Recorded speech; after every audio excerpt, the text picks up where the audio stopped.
Welcome to Get the Facts, the show that gives you information on the topics you care about. I'm Theodore Henry. Today we're focusing on the agriculture sector, but more specifically, the recovery of banana and plantain farms, following Hurricane Beryl, of course. We're joined by Janet Conie, General Manager of the Banana Board, and she's here to discuss the challenges farmers face and the vital steps they must take to ensure their operations bounce back. Welcome to Get the Facts, Mrs. Conie.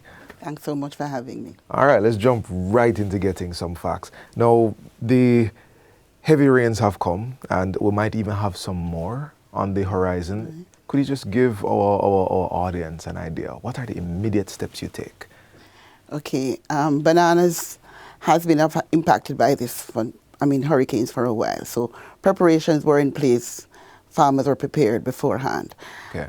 So I won't go into what they should have done. Right. Lots of things they should have done. Right. But once the hurricane has hit, once the windstorms and the rains have passed, immediately resuscitation starts. So the farmer would go back to his fields, Yeah. look at what is there, so he can have an idea. But immediately, within 2 days, he needs to start chopping back. He needs to start moving away the debris from the mat, the root itself, and he needs to assess his damage in terms of what plants, what fruits he can recover, Right. what fruits he can cover up to keep for a few days, a few weeks, and whether he needs, make an assessment whether he needs to just start, take out everything and start.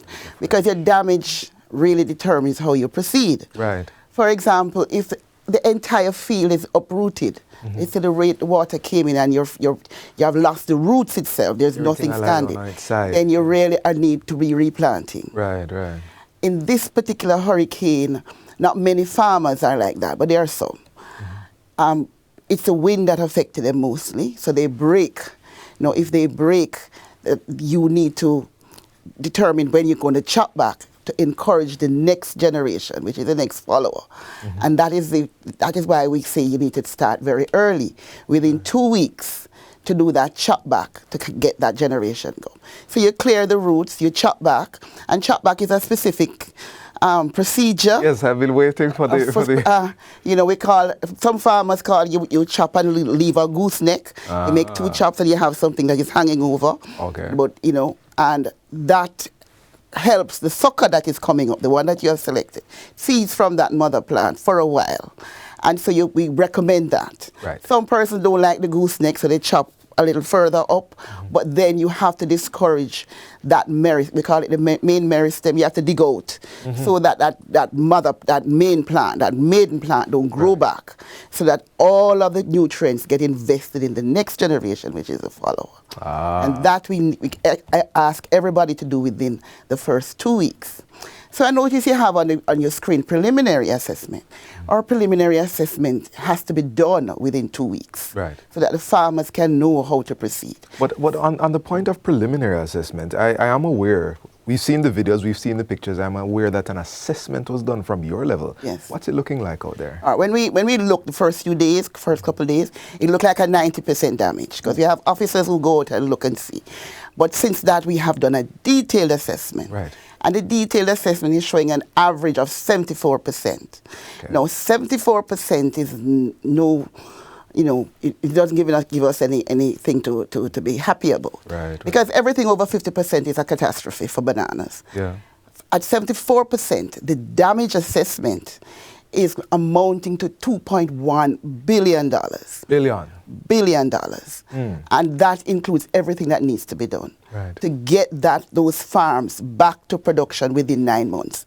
So that within 9 months you can have bunches again, you can have flow. Right. But between the damage and that period, after they have reaped out everything that they can reap out from this damage, they will have no fruits until the 9 months when those fruits come back. And what they do, how they do it, and how much they put on will determine whether they do come back in 9 months and whether they get the yields, the productivity that we want. Are we expecting a shortage, Lady Conie? We definitely is expecting a shortage, because, as I say, what you're getting now is what they have reaped and what they have saved, and that will get depleted. Right. And after about a month, you won't see anything. So we're looking at about a 9-month runway. Right. Usually we estimate for the farmers, for the public about 9 months. Okay. Some farmers are very good and they come back within 7 months. Right. Some farmers will come back before that, because I will tell you why.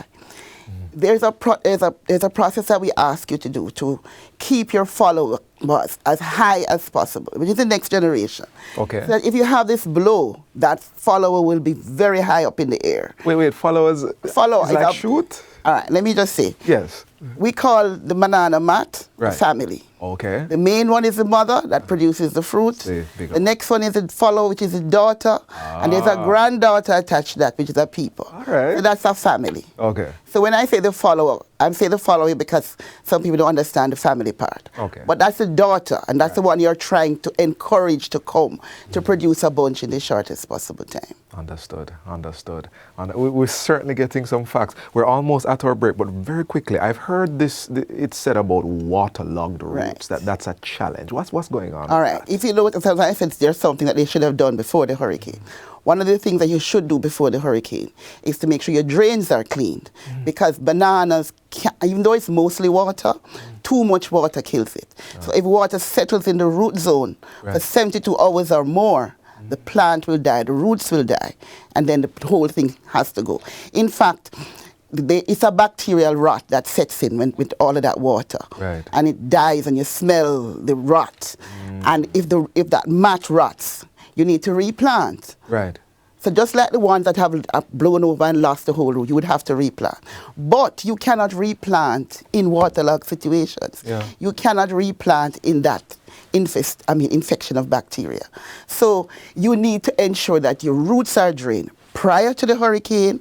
As soon as the hurricane happens, you need to go and see if there are any drains silted up, if anything blocking. Yes. And you move those out, because you cannot ensure your productivity if you have too much water. So that's where drainage is important. And I'm getting why you are saying within 2 days you need to be out there. Okay, we're going to take a quick break. The discussion will continue with Janet Conie, General Manager of the Banana Board, and you, of course. So please, don't go anywhere.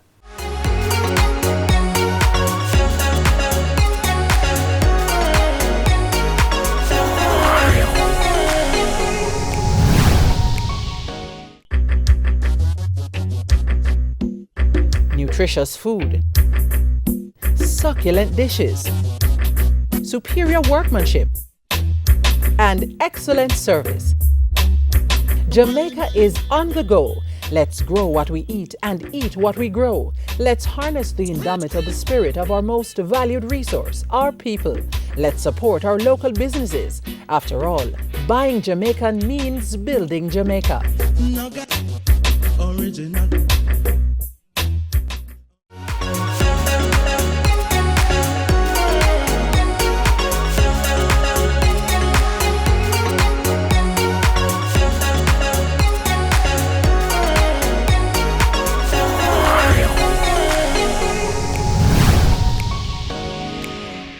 Welcome back. We're still talking bananas with Janet Conie, General Manager of the Banana Board, and we're going to pick up right where we left off. So, Lady Conie, you had spoken about the bacterial rot that happens because of the waterlogged roots. I want to move on to pests. Right. Not only, what sort of pests are some of the greatest threats that we're looking at in this season, and how do you mitigate against those? All right.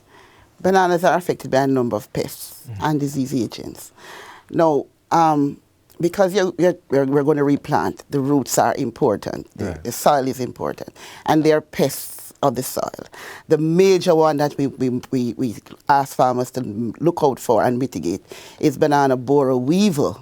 It's a weevil. We call it banana borer. Farmers won't know the weevil part of it. They just call it banana borer. But it eats the corm. So large areas of the corm will be eaten. When you chop them down the bottom, you'll see black areas. Now, when that happens, the roots can't grow and come out. The plants can't anchor very well. So in a wind, it will blow over. So you have a chance to look to chop up whatever is blown to see what level of weevil infestation you have. If you don't know, you can call us and we come and help. Okay. But if you have too much weevil, then you need to treat that. As soon as you chop up on your roots, you need to treat that. Now, the chopping up itself encourages the weevils because they feed on, they smell all of this, activity and the sumptuous food that they eat, and so they come. What happens though is when you chop up, you need to move the debris away from the mat because you don't want to encourage the Don't just chop and weevils leave. to come back into your root Right, zone. right. So you need to do that. If the levels are high, as soon as you chop up, you need to treat because you need to get rid of and treating is twofold. You can treat with an insecticide, which we call Actara, which will do it very quickly. But some farmers don't have, it's expensive. Right. You use about 2 packets for an acre, Right. and you mix it up in 2 5-gallon containers, and you use just a small amount. Right. 50 mils to each mat. However, what we encourage farmers to do is to use some biological control naturally, Right. because you have all of these pseudostems and the pseudostem is a trunk Right. that you need to chop up. You have all of these that are going to be left, but and as I tell you, they attract the borers. We are encouraging them to do what we call borer traps, which is the part of the trunk about this high. So you have this cylinder and you chop it lengthwise. Right. And you turn those up Right. in the field, and they will bring the borer out away from it. And the birds will eat the weevils that they see. So if I can just pull it together, look at what is affecting you, chop out that, but don't just leave the debris there. Right. Manage your debris. Manage your debris. As well. We're talking about pests, and I want to move on to tropical race 4 disease. I've heard about that, but give us some facts about All that. right. Tropical race 4 disease is not yet in Jamaica. We, the Banana Board, we survey for it. Right. We train farmers about it. We tell people about it. Right. And I don't lose any opportunity to tell persons. Yeah. It is not here, but it can come on anybody. It can come on shoes, it can come in soil, it can come in a piece of banana plant, even a dried piece. It can come as long as you take it from an infected area or an infected plant. It can come. It's in Latin America, it's in South America, it's in Venezuela, which is next to Trinidad. Right. Which we do commute business. very much with. Yeah. People move with plant material, and the plant material is what carries it. So we are telling people, be aware. Be aware. In times of disaster, people try to help you. They bring you something. We don't take anything from anybody that's coming from overseas with any planting material. All fresh and dried plant material of bananas and plantains are not allowed to come into Jamaica for this very reason. We are asking the farmers who are aware of what it looks like, and I can tell you a little bit about it. It wilts, the leaves are dried. In fact, the waterlogged situation might look a little bit like TR4. That's why we say if you see anything, call us and we'll look. Because it's a wilt, and this is a wilt as well. Right. So we ask you to look, but we ask you to be preventative. We tell farmers, don't invite everybody on your farm. Right. Anybody who comes on your farm should disinfect their shoes in a disinfectant bath, which we tell them how to prepare. We also ask them, and farmers use workers that will work on different farms. Yes. So we ask them, if your worker works on different farms and use their own tools, the tools must be disinfected.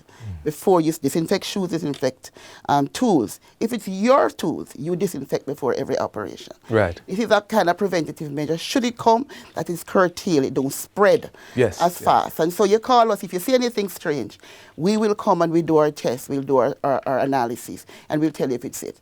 People call us for anything and everything, and we do come. And that's fine. Because that's what we do. That's fine. It's fascinating. We've covered the hurricane, we've covered waterlog, we've covered the necessity of draining. You're telling me now there's infection control on farms. You don't normally think that all of this goes into raising banana, but I'm so happy that you've given us that. We're into our last minute and a half or so. I have to ask you about fertilization, because we're thinking about recovery. Fertilization have anything to do with recovery? Yes, absolutely. Absolutely necessary. But I just want persons to understand that there are other pests and disease that you need to treat for. Leaf spot disease is a major one throughout the life of the crop.